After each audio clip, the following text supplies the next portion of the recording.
and they have this relationship. I understand what's happening. I don't know, I was just disappointed. I just felt honestly like disappointed.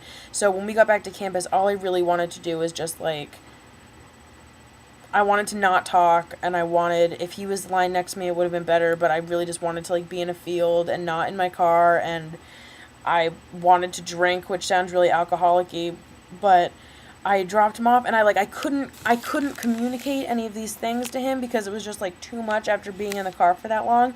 So it all came out really weird, and like he was awkward, and he was like, I don't understand what's happening, and I was like, I know, I'm sorry, I mean, everything's fine, I'm just feeling really weird and crazy, and like, just, I was trying to just like find an excuse in the way that I was acting, and I excused it by saying that I'd just been in the car for too long and I was feeling weird. Excuse me, I just farted. But it was kind of what had been talking about and how I felt.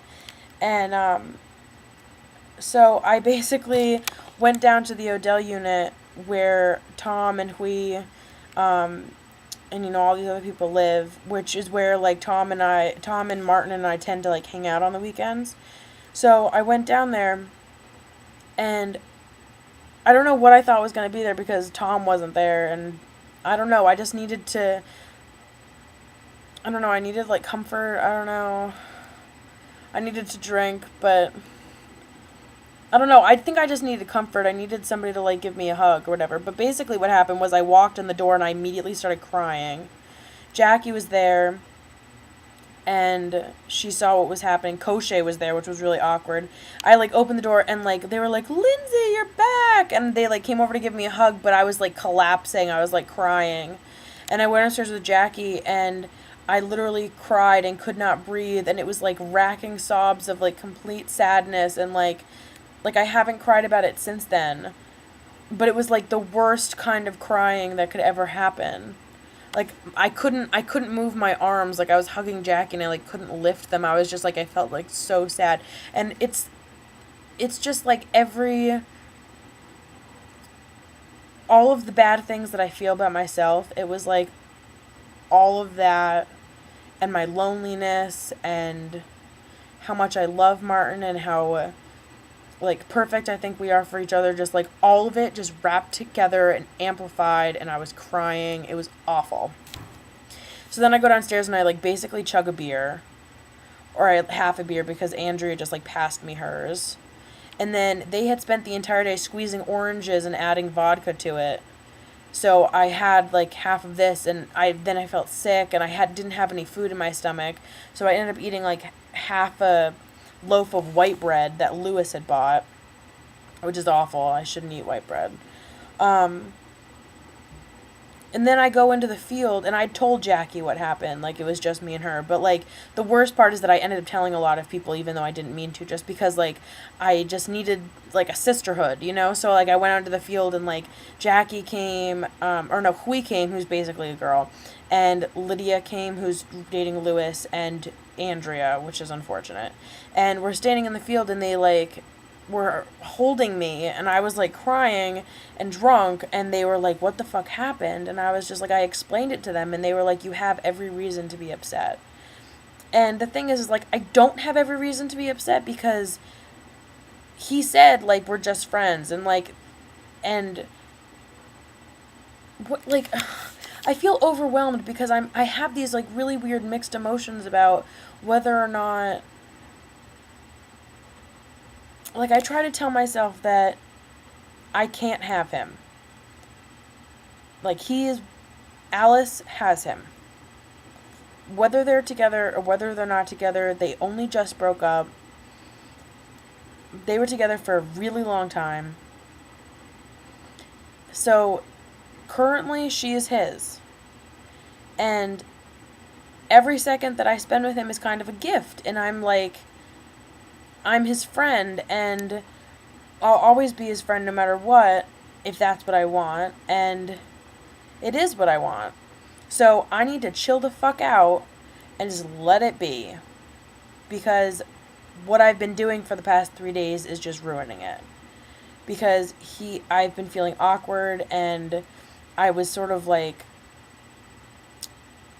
like, every time he touched me, I would sort of, like, register how long it was for, or if, you know, like, I was overreading everything because I was trying to figure out how he felt about it because we weren't talking about it. So, you know, we went out to dinner and Martin didn't have any money, and so I ended up paying, and it was like $30. It wasn't a big deal. But then we go outside and he, like, gives me a hug, and we kiss each other at the same time. So, like, he kisses me here and I kiss him in the opposite place. So, like, we're almost kissing on the mouth, but it was like corners. And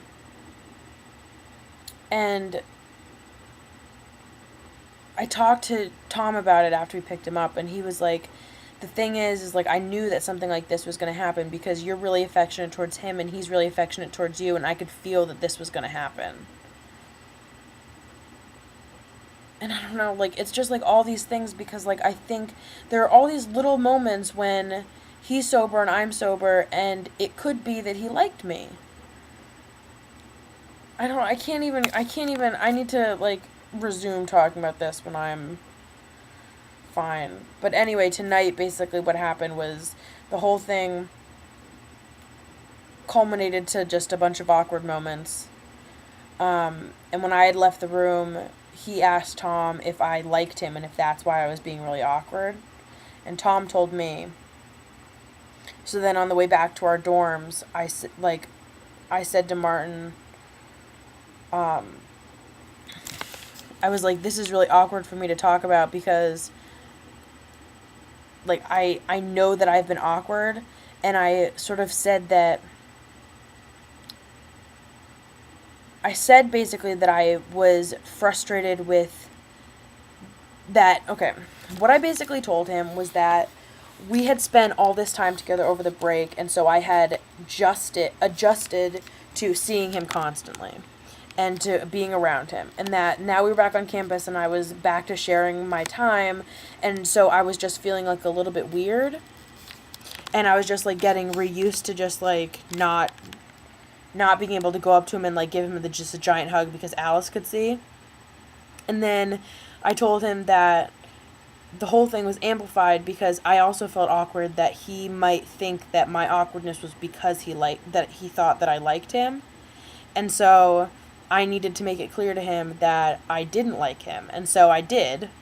I was just basically like, you're very handsome, Martin, but I don't have a crush on you. And Tom told me that that's what you're thinking is happening. And, like, you know, that's part of the reason why I've been feeling so awkward is because I've been thinking that maybe you might think that. And so it's just, like, making me more awkward. And I'm just sorry. And he was like, no, like, I thought that it was something like that. But, like, okay, I'm glad. And I was like, no, we're not.